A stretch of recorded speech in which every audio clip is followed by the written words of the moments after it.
The top 3 scandals of 2025 so far. What's up, guys? This is Joe. I own MaxPacks.com. I sell Pokemon cards out of my apartment in North Carolina.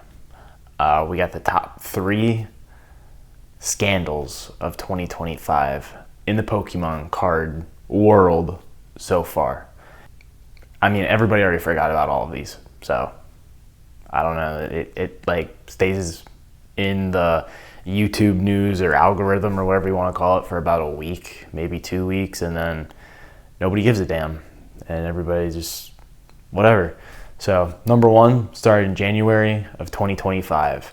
It was CGC with the Alpha, Beta, Sigma, whatever playtest cards. For some reason, Pokemon's been around for almost 30 years, and these just randomly get released in 2025.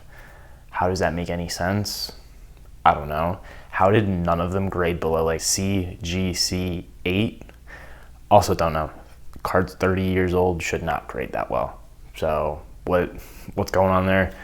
Nobody knew. There was a couple high-profile people who were like, yeah, this is a bunch of bullshit, and they just called it right out. But these cards were like, the first Charizard that like hit the market sold for some stupid amount. I think it was like $42,000 or something like that.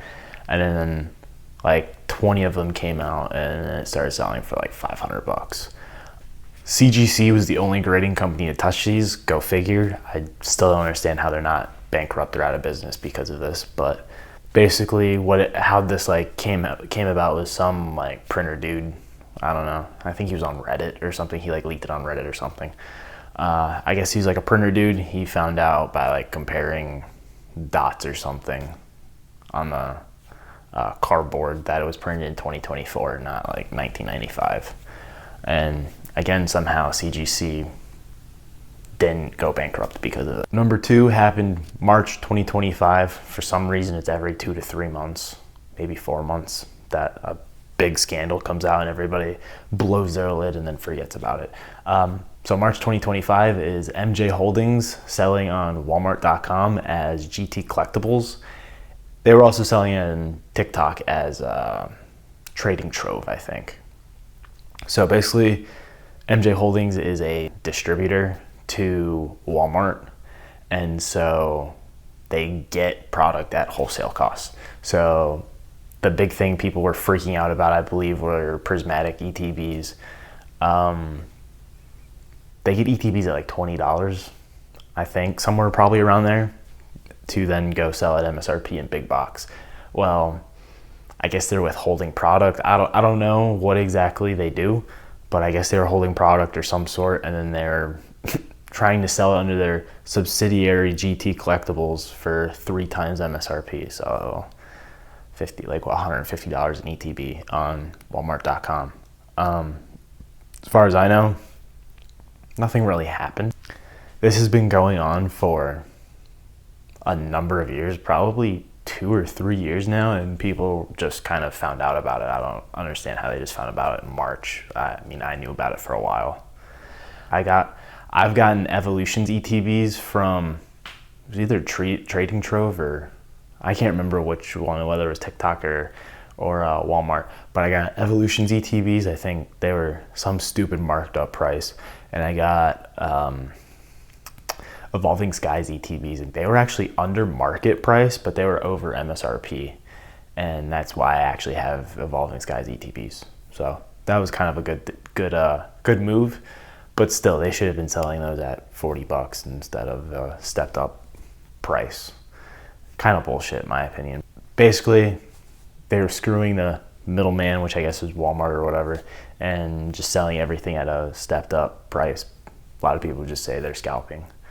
What happened? I think they kind of abandoned TikTok, but I believe they still sell on Walmart. Last I saw was they were selling Journey Together for like $230 and then like $200 or something like booster boxes. And I can't remember what it was for Destined Rivals. Maybe they didn't. I'm not 100% sure. So number 3, June of 2025. Yes, this literally just happened and everybody already forgot about it. GameStop sells on Whatnot.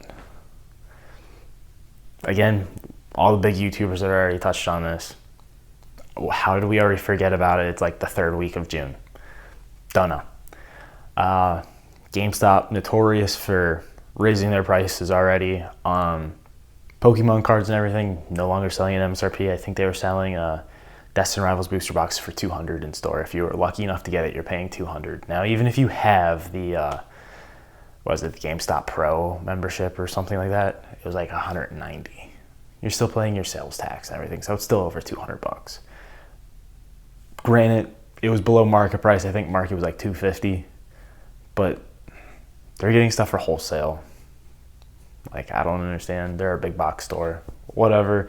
They do them, but for some reason they decided that selling at above market price isn't enough and they need to go sell and whatnot.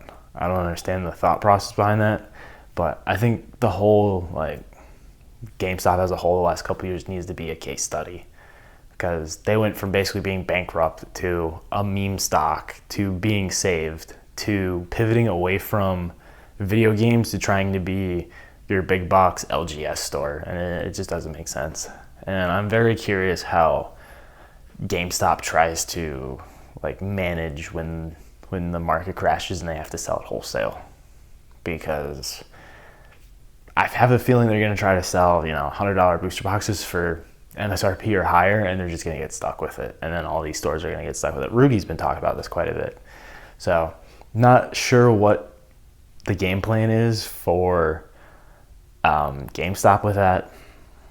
I don't know what their whole goal is. I know they get a commission off of the graded cards to PSA, which actually isn't a bad deal if you don't have the PSA membership.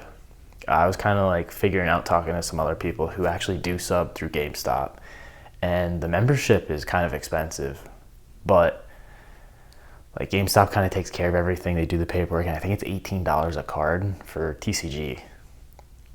So that's not too bad. GameStop's buying and selling slabs. Of course, their like prices are all wonky on a lot of things. I've seen some selling like EXs and Vs and stuff like that. Now they're all stupidly overpriced. I think they were all at least $1, when most of those are like 20 cents. Yeah, I just think GameStop is kind of needs to be studied, and I have no idea how they expect to navigate the market when it crashes. I don't understand. The whole LGS pivot is kind of crazy in my opinion, but hey, if it's working for them, it's working for them. They still obviously sell games and stuff. I mean, I just bought an Xbox controller there a couple months ago. I understand like wanting to get into it a little bit, but trying to become an LGS just doesn't make sense to me. So yeah, guys, there's your 3 scandals of 2025 that everybody's already forgotten about, nobody's talking about, and yeah, everybody blew their lid for about 5 days, maybe 10 days, and now nobody gives a shit. If you like my stuff, please bless me with that subscribe button, smash that, drop a like, give me a comment, chit chat with me, check out the website, maxpacks.com. I sell Japanese Pokemon cards, I don't make a whole lot. My goal is to get English distribution for the next market cycle, and love to hook you guys up. Thanks.